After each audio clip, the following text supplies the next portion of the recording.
est-ce qu'on va dire qu'on traverse aussi une autre étape de restriction de l'Internet parce que les gens ont trouvé un raccourci en utilisant le VPN, mais aujourd'hui, VPN aussi dans plusieurs endroits, à Kaloum d'ailleurs, on dit ça passe pas du tout, ça est dans tout Kaloum, et il y a de ces endroits en banlieue où ça prend, mais globalement, il y a des soucis même avec VPN.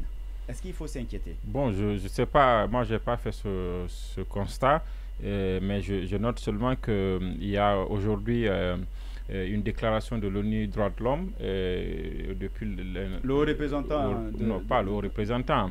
Il s'agit là d'une déclaration qui va un peu au-delà et qui condamne un peu ce qui se passe en Guinée. C'est vrai qu'il ne faut pas manquer d'occasion de le rappeler. Vous l'avez éloquemment fait tout à l'heure. Et c'est largement suffisant. L'objectif est qu'on arrive rapidement à un dénouement et que tout ça puisse cesser parce que tout le monde est convaincu quand même que ça ne peut pas continuer. Bien. Maintenant, après, il y a quand même ces restrictions. Je pense que VPN ou pas, c'est vraiment... Il y a vraiment quelque chose qu'on... Je ne sais pas, je ne peux pas dire qu'on ne calcule pas, mais pendant que même économiquement, c'est difficile pour les gens, et on s'est plaint, on n'a pas eu de solution par rapport à la cherté qu'on appelle de l'accès à Internet dans notre pays, parce que le pass il est vraiment cher. Il y a eu tellement de critiques là-dessus, mais à des moments même on a senti l'ARPT ou les autorités se transformer en avocats même des sociétés de téléphonie qui nous fournissent l'accès à l'Internet. Mais pendant cette période où on est obligé d'utiliser VPN, c'est une double consommation. Parce que le VPN aussi, il consomme. Bien sûr. Il consomme non seulement en énergie, mais aussi en data, en connexion. Et ça, c'est le pouvoir d'achat du Guinéen qui est affecté. Parce que là où vous connectez d'habitude avec 10 000 francs ou bien 15 000, vous êtes obligé de dépenser 20 000.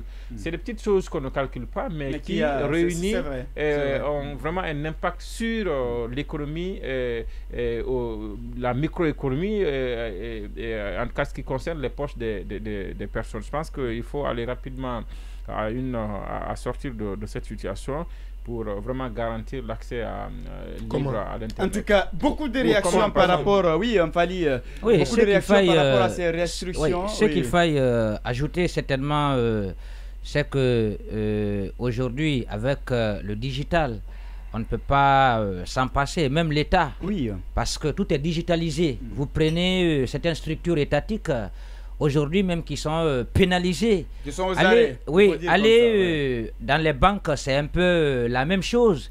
Et je sais que ça fait assez de conséquences, même sur l'État. Donc les citoyens, on n'en parle pas. Je crois que il ne faut pas quand même enterrer tout le monde. Même les appareils étatiques.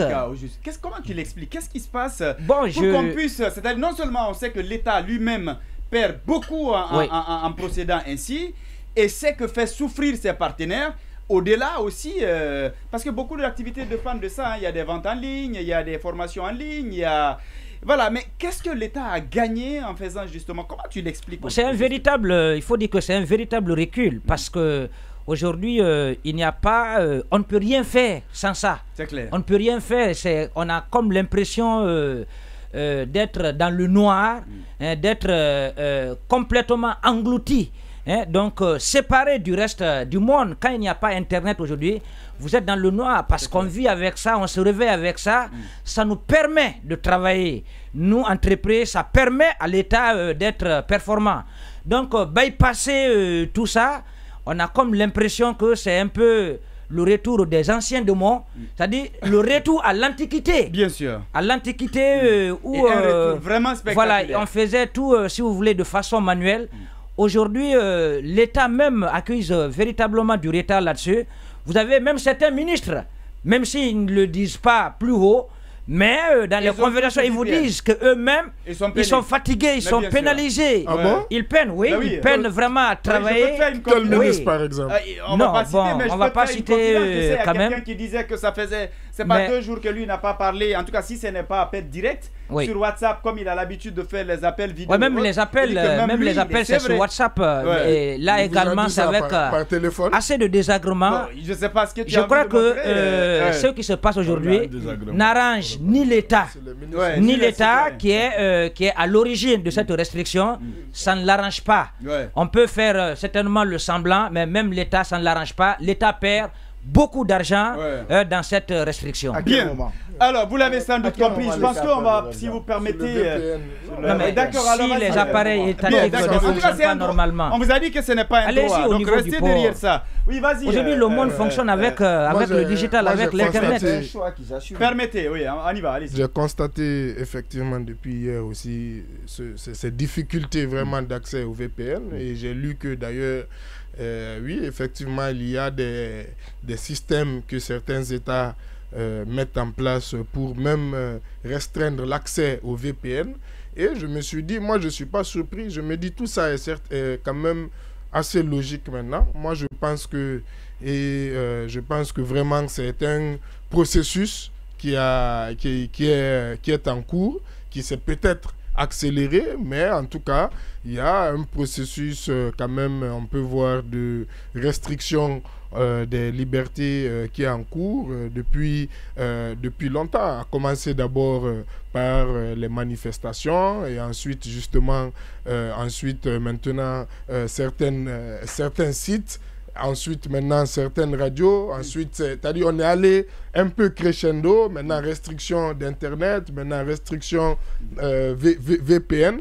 Moi je pense que effectivement les autorités sont en train de s'installer de plus en plus, d'installer une politique restrictive des droits, en tout cas on va dire politiques, tels que la liberté d'expression et la liberté de la presse. Ça c'est vraiment clair et bien. Je ne vois pas aussi concrètement aussi par quels moyens justement ça va s'arrêter, parce que je pense que du coup c'est de plus en plus, j'ai la conviction que donc c'est une politique délibérée.